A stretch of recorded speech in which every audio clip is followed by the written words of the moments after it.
ప్రైసలా ఈ సమయం సామెతల గ్రంథంలోంచి 20వ అధ్యాయము 7వ వచనంలో, యథార్థవంతుడగు నీతిమంతుని పిల్లలు వాని తనంతరము ధన్యులవుదురు. ఎవరైతే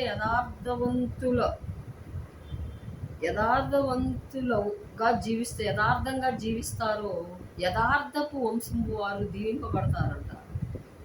యథార్థవంతపు వంశము వారు దీవింపబడతారు. కలిమి సంపద వారింటిలో ఉంటుందంట.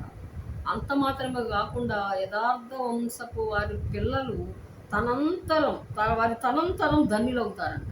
అంటే తరతరాలు వారు ధన్యులవుతారంట. చూడండి, దేవుని స్తోత్రం.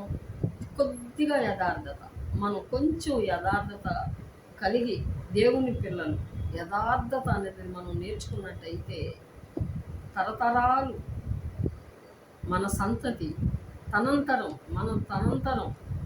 మన సంతతి దేవుని ధన్యులవుతారంట. తరతరాలు ధన్యులవుతారంట. దేవుడి మాటలు దీవించింది.